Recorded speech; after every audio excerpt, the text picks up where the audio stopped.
E esse cara aqui, eu queria que vocês falassem um pouco dele, assim, do COF, em termos, qual era a relação do capitão Hugo de Leon com o presidente? Uma relação com ele espetacular. Ele era uma pessoa de poucas palavras, mas falando o que ele queria para o clube, o que ele queria para o comportamento nosso.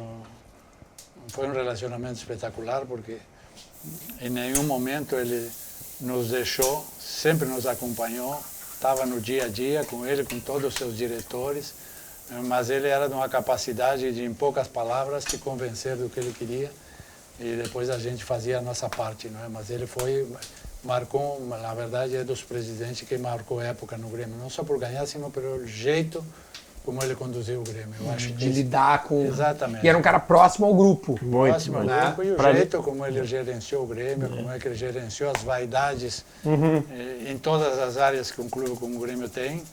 E ele, com muita humildade, era o que levava o barco na frente. Então foi uma pessoa muito especial para todos nós. Para mim foi uma importância muito grande, entendeu? Porque o Dr. Fábio Koff, entendeu? Eu sempre chamava até ele de padrinho, porque não é que foi padrinho do meu casamento, mas e sim porque realmente havia uma relação, e ele sempre me falava que um dia ia me tornar titular, e foi importante quando me firmei do lado do Hugo de Leão, sabe? Sempre, toda a capacidade dele, em todos os sentidos, né? O dia a dia, entendeu? A experiência, juntamente com os demais, né? Com o Dr. Alberto Galia, enfim, outros que estavam junto com ele também foram... O Galia era o vice de futebol. O vice-futebol, assim, né? Mas a importância dele a nível da Conmebol, enfim, a relação que ele tinha, capacidade também, extra-campo, de estar sempre atento a todas as movimentações, né? Porque nós no campo tínhamos que fazer de tudo, mas ele também, fora do campo, também foi muito importante por vários fatores. Ô, Dupla, deixa eu perguntar para vocês, olha o que a matéria diz, tá?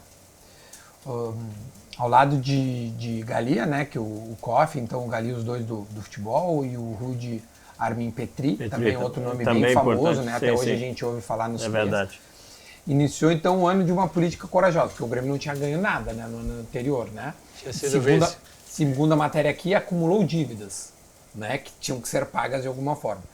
Então eles foram corajosos, porque venderam craques como Batista, Paulo Isidoro, Leão, e ainda emprestou o discutido Baltazar, que tinha feito o gol de título, né, brasileiro. 81, sim.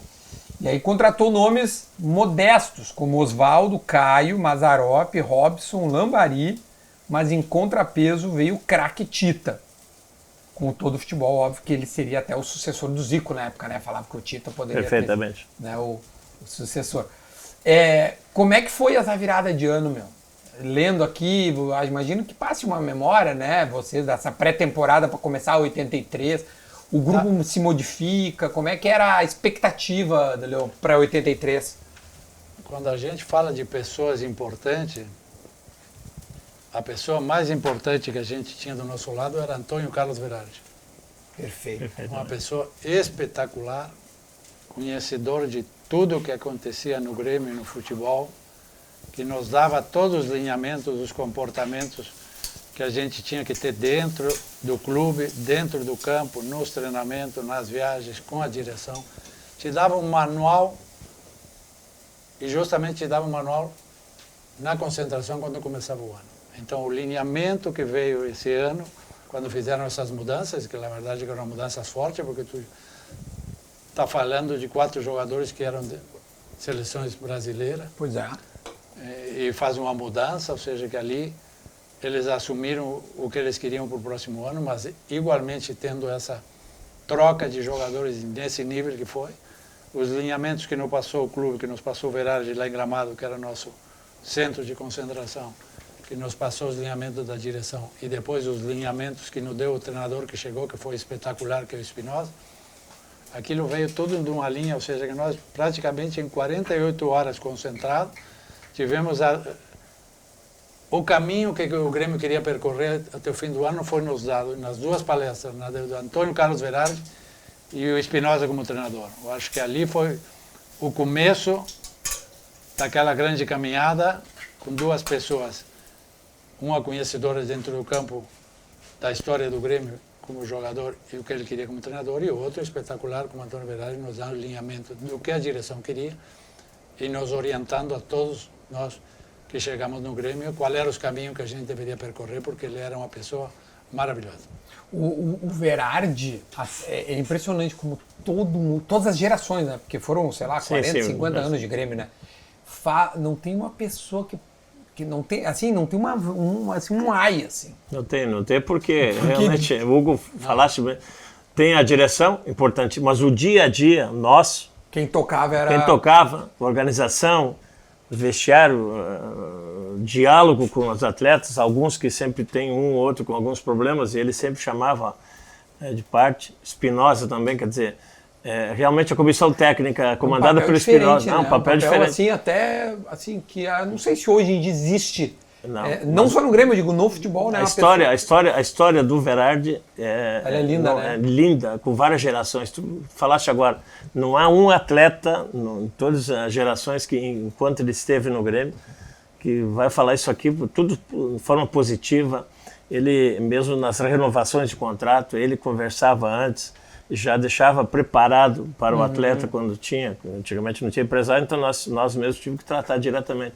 E ele sempre era um para-raio para a direção, dizia até onde podia chegar. Legal, pô, sempre, louco, todos os aspectos. Ele era realmente supervisor, psicólogo, fazia várias funções. Empresário, tudo. Não, e eu acho que até fazia o meio-campo pensando também no jogador, né? Não só no clube. Óbvio que ele queria o bem do Grêmio, claro.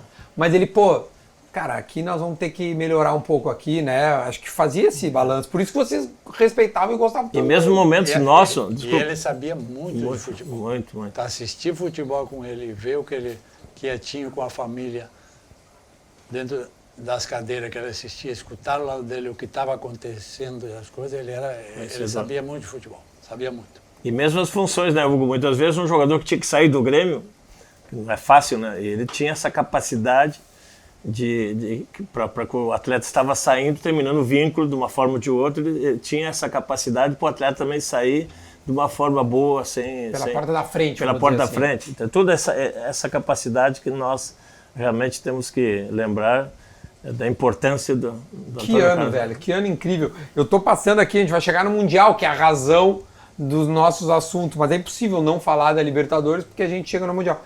Vocês estão com fome? Tô vendo a cara de vocês, tô até constrangido aqui. Não, como é que eu não servi ainda? Vai ter um churrasco com como água. Como é que não servi ainda, tia? Churrasco Hugo, com água. Churrasco aí com... Hugo, olha aqui. Olha aí, essa aqui. Vou ver. Começou a trazer uruguaio aqui, cara. Não, mas sabe que esse corte, na verdade, é argentino. O entranha é um corte argentino? A entranha, os argentinos já comiam na década de 80 para 90, eles já sacaram que ninguém comia. Eu ia na Argentina e era moda na Argentina entranha. Entranha, né? Como era moda aqui no Brasil a picanha. Eles tinham entranha. O Uruguai depois entrou entranha, que era a picanha do Brasil, e entrou entranha. E aqui, bom, aqui hoje em dia nós... Hoje em dia é bem mais comum achar entranha. Essa é uma entranha aliás, uruguaia, né? Las Piedras, né? Um frigorífico uruguaio, famosíssimo, que tem uma honra aqui de estar comigo aqui. Deixa então eu cortar, e aqui só para avisar, tem que ser mal passada, né, Hugo? Acabou. Sim, né? Não, porque senão seca. Isso, fala pros caras. Não, senão seca. Não, tia, Hugo, pelo amor de Deus. Os caras querem me ensinar a fazer carne, tu acredita nisso? Não, e o Hugo tem experiência também. Eu gosto de fazer entranha porque... Eu adoro entranha, acho um dos mais saborosos. Então tu acertou aí. E o que leva menos tempo, né? Claro. Depois que tu fez brasa, volta e volta, já bota tá uma entranhazinha ali. Ó, bom. Tem os garfos de vocês estão com os garfinhos aí, né? Estamos aqui. Se quiser, eu pego um pratinho também. Não, tá ótimo. Eu quero que vocês experimentem aqui, pelo amor de Deus. Capitão. Las Piedras. Vou fazer homenagem ao Las Piedras. Tu que já foi no frigorífico lá Não. Aquele teu país é uma delícia, hein, cara? Que país maravilhoso, cara. Para visitá-lo? Para visitar. Eu nunca morei lá, né? Mas para visitar é uma delícia. Vai 4 dias a Punta del Este, no Réveillon, 4 dias no Carnaval. E deu. E deu.